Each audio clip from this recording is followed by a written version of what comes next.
De même qu'il y a eu une alliance franco-centro-européenne il y a 1 ou 2 ans, au moment où la Commission européenne devait définir la taxonomie verte, c'est-à-dire définir ces énergies qui seraient considérées comme des énergies de transition et à ce titre pourraient bénéficier de fonds européens.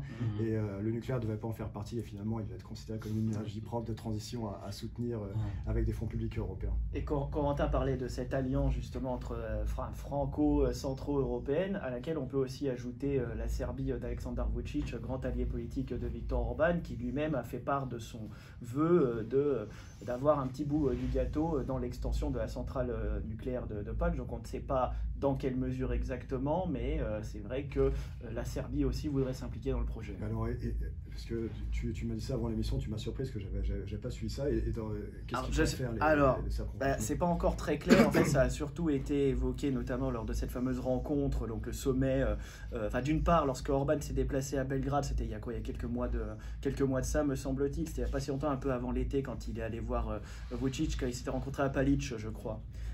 Tu sais, il y avait Orban et Katalin Novák, donc la présidente hongroise, qui s'étaient déplacés là-bas. Il était question non seulement du pipeline qui va relier Olgieu dans le sud de la Hongrie à Novi Sad dans le nord de la Serbie pour que la Serbie puisse avoir accès au pétrole russe transitant par Druzhba, donc le gazoduc, c'est ça, le gazoduc de l'amitié, le vieux gazoduc soviétique. Mais il était aussi question, et ça a été renforcé ou en tout cas réaffirmé lors du sommet, on va dire le mini-sommet libéral qui a eu lieu à Budapest en marge des championnats du monde d'athlétisme, auquel participaient aussi bien le président serbe Aleksandar Vučić que le président azéri Aliyev, que Milorad Dodik, le leader des Serbes de Bosnie, et d'autres leaders tout aussi sympathiques. Et donc il a été question effectivement que la Serbie s'implique d'une certaine manière qui n'a pas encore été précisée jusqu'à présent, mais dans le chantier d'extension de la centrale nucléaire de Paks. Mais je ne doute pas que ces choses-là seront précisées très prochainement.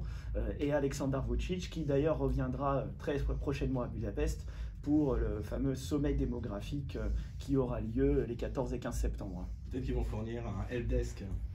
C'est quoi ça? Tu sais, quand tu appelles et tu as besoin d'aide. Ah oui, tu veux dire la hotline quoi. Mais sinon, Paks, c'est l'électricité. Quand tu parlais du gazoduc, en fait, d'ailleurs, c'est pas le pétrole, en fait, c'est le gaz, en fait, qui vient de Russie. Donc, c'est ce que je dis, le gazoduc de Druzhba. Le gazoduc Druzhba. De l'amitié qui va être étendu jusqu'à la Serbie. Ce que je pense, c'est 2 tuyaux. C'est 2 tuyaux, en fait. Un de gaz, un de pétrole, en fait. Druzhba, c'est aussi un oléoduc. Oui, les deux. Gaz et pétrole. Gaz et pétrole, parce que c'est comme la Hongrie est dépendante, alors je ne sais plus quels sont les chiffres exacts, mais il me semble qu'on est 85 sur le pétrole russe et 65 sur le gaz, ou l'inverse, je ne sais plus. Oui, c'est ça. Très élevé, quoi. C'est impossible. On n'a jamais selon la source, on n'a jamais le même chiffre. Bon, en tout cas, la très grande majorité vient que ce soit gaz ou pétrole, vient de Russie. Par l'Ukraine, d'ailleurs. Évidemment, pour ne pas se dédire, le gouvernement dit que de toute façon, l'énergie russe va continuer d'être au cœur de la stratégie hongroise, le pilier, que les conditions géographiques font qu'il serait stupide d'aller chercher du enclavé, donc pourquoi, américain de toute façon, et puis on n'a pas de terminaux maritimes pour accueillir du gaz liquéfié. Même s'ils ont fait transiter par la Croatie. Mais une fois ces précautions faites vis-à-vis de Moscou, on voit quand même ils font finalement comme tout le monde, ils essaient de se diversifier parce qu'ils disent si un jour Moscou coupe le robinet ou l'Ukraine fait bloc Druzhba, ou bombarde Druzhba et que le pétrole ne peut plus arriver pendant quelques semaines. Bon voilà. Donc en fait les Russes sont en train de diversifier leurs sources. Les Hongrois, tu veux dire. Ils essaient de se diversifier vers quel pays? Donc la Turquie. Ils font exactement comme tout le monde, hein. C'est-à-dire que là on a vu au sommet libéral mentionné par Joël qu'il y avait beaucoup de gens d'Asie centrale, et il y avait Erdogan et le président azerbaïdjanais. Et Turkménistan aussi. Donc en fait ils veulent essentiellement du gaz de la Caspienne et d'Asie centrale.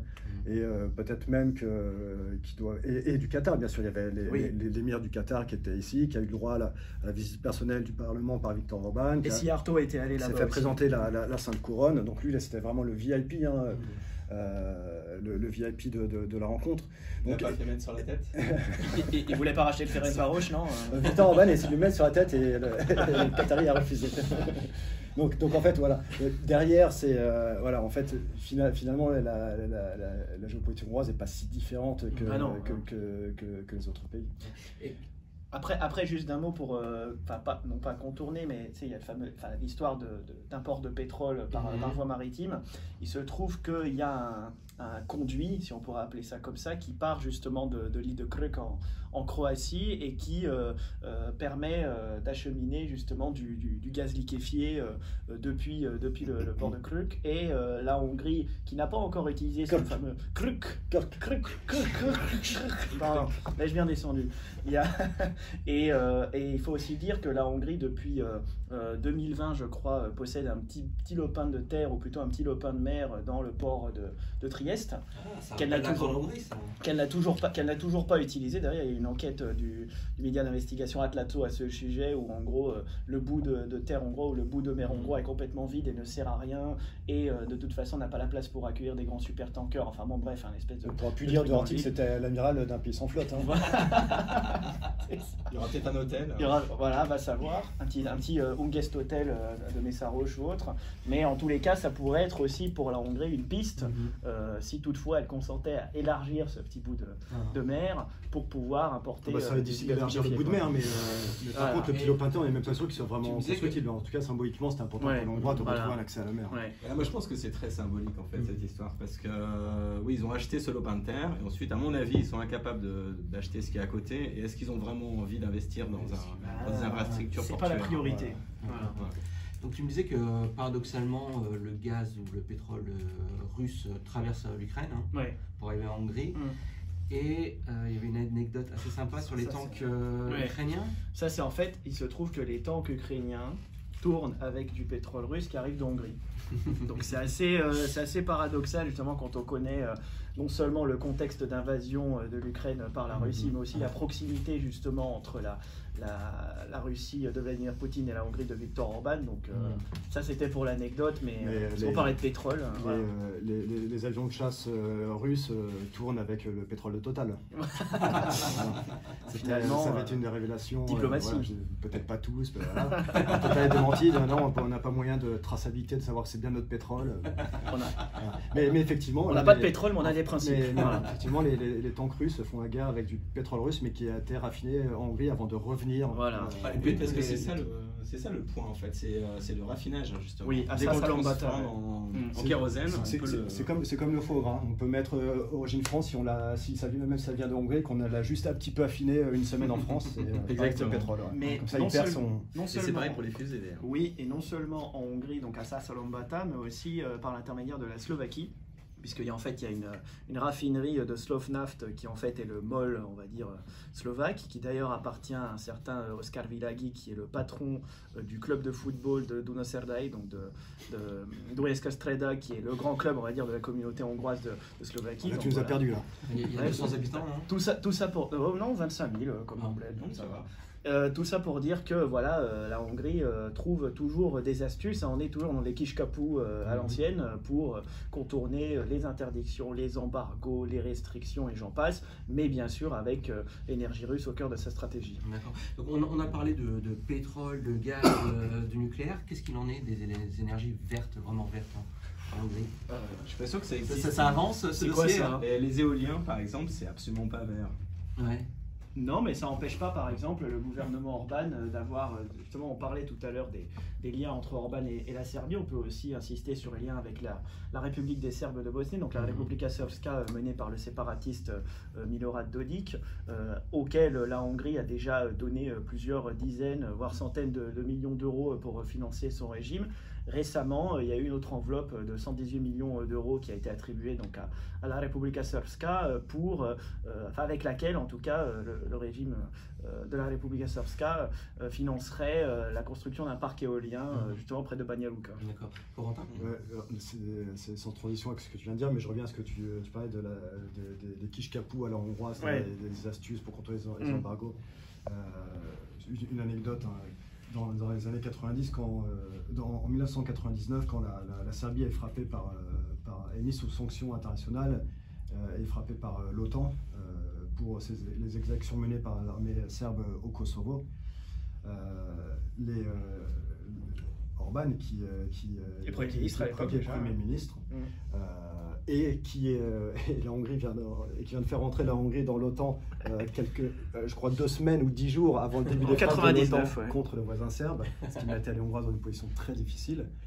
Et Orban, pour faire en sorte que Milosevic ne se retourne pas contre la minorité hongroise du nord de la Serbie, où il y avait quand même 250 000 personnes, 300 000 à l'époque, parce que la Hongrie était membre de l'OTAN et bombardait comme les autres, mais bon, ils n'avaient pas d'avion, c'était les Français, les Américains et les Anglais qui bombardaient, mais de fait, la Hongrie faisait partie de la coalition. Et Orban, pour acheter la paix sociale et pour faire en sorte que Milosevic ne touche pas aux Hongrois, il avait contourné l'embargo international sur le pétrole et il fournissait du pétrole à Belgrade en sous-main. Voilà. Ah oui, je la connaissais pas ça. Je savais que la Hongrie avait accueilli les réfugiés. Donc là c'est rigolo parce qu'on voit Orban et Vučić qui essaient de contourner les sanctions, les sanctions européennes sur les Russes. Ils sont pas cons quand même. Hein. Sacré filou cet Orban. Hein. Ce diable de Viktor Orban. Et puis Vučić ne l'est pas moins. Donc Viktor Orban, c'est quelqu'un d'assez ambitieux quand même. Il voudrait que la Hongrie devienne le 2e pays producteur de batteries. Ah bah ça c'est un autre débat, ça en fait. C'est un autre débat énergétique d'ici. L'ambition c'est 2030. 2030. C'est un petit peu couillu quand même parce que 7 ans mine de rien, vu que les 3/4 des usines qui sont censées être construites en Hongrie ne seront pas finies avant 2025 et le temps qu'elles fassent leurs preuves sur le marché, 2030 me paraît un petit peu, on va dire ça, prématuré pour déterminer un tel objectif, mais en tout cas c'est clair que c'est au-delà de l'énergie russe dont on parlait à l'instant, c'est l'un des cœurs de la stratégie énergétique du gouvernement Orban que d'être le hub, ou la plateforme, on va dire, des usines de batteries électriques en Europe, mais aussi à l'international. Et quelle est la situation? La Hongrie produit déjà des batteries avec des sociétés étrangères? La Hongrie produit déjà des batteries avec des sociétés étrangères.